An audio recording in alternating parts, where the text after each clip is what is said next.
Since the Fulbright Teachers for Global Classrooms program began, I've gone through a number of new ideas, revisions, and complete reimaginings of what global education is and can be in my classroom, in my school, and in education all over the globe.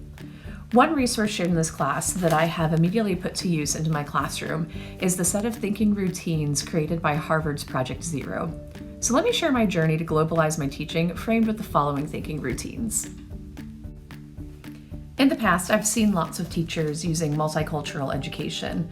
And this form of multicultural education, while it did expose students to different areas and cultures around the planet, didn't really provide a lot of depth. It was more surface and looking at one single art form from a place and calling it representative of that entire people. In my own classroom, I've always thought I've done an okay job getting students to expand beyond their own sphere by introducing them to different artists from around our country and around the globe. It's nice to introduce students to these different artists because it allows them to really investigate the art world beyond the traditional artists presented in art history books. Sometimes we'll even use these artists as references or inspiration for their own work. And while art education has greatly moved forward from just recreating cultural icons and art forms, I've often wondered how to extend beyond just sharing an artist's bio and works. How to get the students to form true connections beyond an appreciation of a good painting. Because studying artists in this way still felt like it was bringing about an us studying them kind of feeling, and not making it about those important connections. Prior to this program, I felt that most of my instruction was based on investigation and perspective building. Now I want to see where we can move on from there. And now here we are in the thick of it, right in the middle of all of our exciting learning, and my mind is exploding with possibilities. I think we've had a real breakthrough actually in class, and part of that came from learning of the realization that being local is being global, and that we share a lot of the same issues, whether it's around the corner or across the globe. And so as students study other artists and think about their own artwork, we've started incorporating the 3 why questions. Why does this matter to me? Why does this matter to my community? And why does this matter to the globe? They've started asking those same questions of the work that they see in other artists. And I think that that not only is building better perspective, but also getting to have them understand how to communicate to diverse audiences, and how when people are trying to communicate with them, how to kind of understand the perspective that person is coming from. And while my students are making great connections like that, I feel like I've been extending my mind in so many directions. I'm so excited about all the possibilities. From inspiring speeches like Adichie's Danger of a Single Story to the infectious webinars with past TGC alumni that are really making this all work in their own rooms and in their own schools. I can't wait to hear more from other people, even in our own cohort, to see what they've been already up to.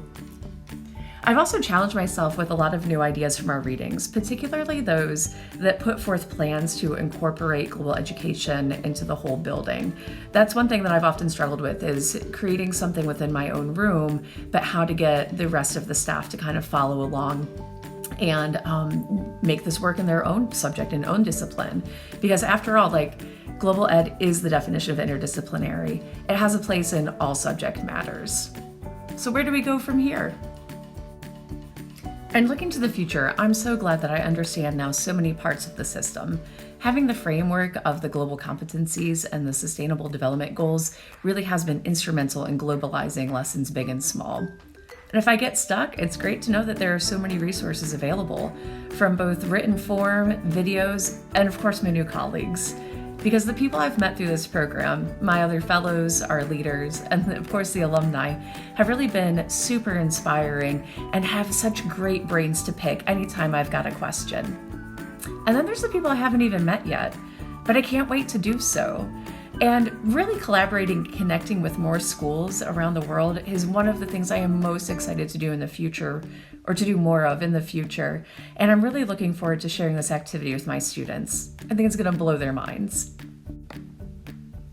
And I really hope these interactions with students from around the world help bring my students from achieving things in the circles of globalization and the understanding that they are part of a wider sphere, and really turn those into the circles of action. It's similar in thought, but increasing that action really is going to prove powerful in giving students agency and enabling them to know that they can make changes. Even if they think they are just students, there's no such thing as just students.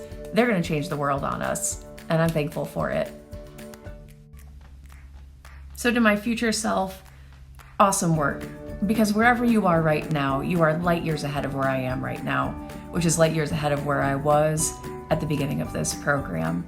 I cannot wait to see what your students have accomplished based on your leadership moving through this globalization of your curriculum.